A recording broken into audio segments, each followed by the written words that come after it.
Bonjour à tous et bienvenue dans Caillou News, votre émission d'actualité d'escalade du mercredi au mercredi. Cette semaine, pas beaucoup de croix, mais beaucoup d'actualités, alors on est parti. Ce week-end se déroulaient les championnats de France de bloc senior à Plougoumelen en Bretagne et le spectacle était au rendez-vous. Chez les femmes, la finale fut extrêmement serrée jusqu'au bout. Après avoir toutes les trois topé les trois premiers blocs, Fanny Gibert, Zélia Avezou et Oriane Berton étaient à égalité parfaite. Elles allaient alors se départager sur un dernier bloc ultra physique. Alors que Zélia Avezou ne parvient pas à en trouver la clé, Fanny Gibert le top, mais elle doit encore attendre le passage d'Oriane largement devant elle au nombre d'essais. Oriane tergiverse et bute sur le bloc pendant plus de 3 minutes. Il reste alors 20 secondes au compteur quand elle passe enfin le crux du bloc. La foule exulte, pense qu'elle va terminer, mais rien n'est jamais fini et Oriane chute sur le dernier mouvement. Fanny Gibert en pleurs remporte son 6e titre de championne de France après un scénario insoutenable. Chez les hommes, après l'élimination surprise de l'Olympien Mika Maouem et du jeune Mejdi Schalk en demi, c'est une finale à 7 qui nous attend. Le tenant du titre Manu Cornu est bien là malgré une qualification de justesse.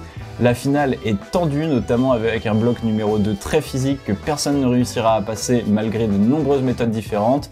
Le chassé-croisé se poursuit au classement, mais le reste va se jouer aux essais et à ce jeu-là, c'est Paul Jenf qui l'emporte en grimpant à vue le 3e et le 4e bloc. Tout comme Adrien Lemaire, mais à la différence de ce dernier, Paul réussit à valider la zone de ce fameux 2e bloc finalement décisif. Hugo Parmentier complète le podium et Manu Cornu, le champion en titre, termine à la 4e place. Alors que l'ouverture de la saison internationale devait se faire à Moscou en Russie du 1er au 3 avril, avec notamment la première étape de Coupe du Monde de bloc et de vitesse, l'IFSC a décidé de suspendre la compétition, comme beaucoup de fédérations internationales au vu de la situation en Russie. À noter que l'épreuve devrait simplement être relocalisée dans un nouveau lieu et non annulée. Les 2 dernières épreuves de Coupe du Monde de cascade sur glace qui devaient se tenir en Russie sont quant à elles complètement annulées, annonce l'IUAA. Une actualité plus réjouissante maintenant, l'article de loi concernant la déresponsabilisation des propriétaires de sites naturels a été adopté, un travail de longue haleine tenu par plusieurs acteurs du monde de l'escalade et notamment la FFME.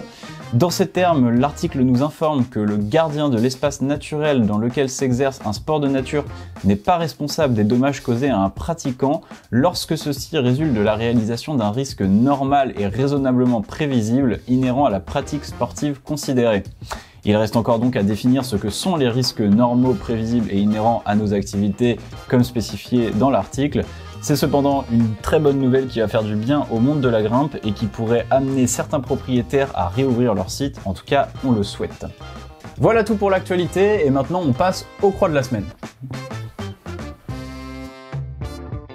La semaine dernière, Enrique Beltrán Blasco a répété la classique Supernova en 8C+. Initialement évaluée à 9A, elle avait été décotée 8C+/9A, puis 8C+, avec l'apparition des genouillères. En effet, en répétant la voix, Gonzalo Larocha y avait trouvé une bagatelle de 21 coincements de genoux possibles, de quoi faire quelques petites pauses avant d'atteindre le top. Samedi dernier, Jonathan Sigrist a libéré son projet The Day the Earth Stood Still, qu'il cote 8C+/9A sur le site de la Madresse aux États-Unis. Bravo à lui. Voici Baze Wilder. Baze Wilder est un petit garçon américain de 10 ans tout mignon.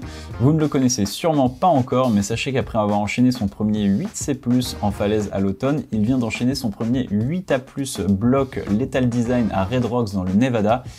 Pour comparaison, 10 ans c'est l'âge que vous aviez quand vous êtes entré au collège, c'est inférieur à l'âge légal pour créer un compte Facebook et c'est moins que l'espérance de vie d'un rouge-gorge qui lui pourtant ne passera jamais de 8A+ bloc. Bravo donc Baze et sûrement à très bientôt. Ce lundi, le français Nico Pellerson est venu à bout du bloc le pied à coulisses 8C. Ce bloc avait été ouvert par Guillaume Cléron-Mondet en 2016. Originalement coté 8C+, il avait été décoté par Jimmy Webb quelques semaines plus tard. Puis Charles Albert était passé par là et l'avait lui aussi répété, mais avec une version bien plus directe chantant 6 moves. Nico a quant à lui choisi d'utiliser la méthode originelle, mais admet que celle de Charles Albert reste bien plus logique. Au passage, Nico nous annonce son prochain projet, et il n'est pas des moindres, il s'agit ni plus ni moins de la Dura Dura à Oliana en Espagne, une 9B+, ouverte par Adam Ondra en 2013 et seulement répétée par Chris Sharma. On te souhaite donc bon courage Nico. Voilà, Caillou News c'est terminé pour aujourd'hui, on revient la semaine prochaine avec de nouvelles actualités, et en attendant, si vous aimez l'émission, on vous encourage à vous abonner, à cliquer sur la cloche pour être notifié de toutes nos prochaines vidéos, et sur ce, on vous dit à la prochaine.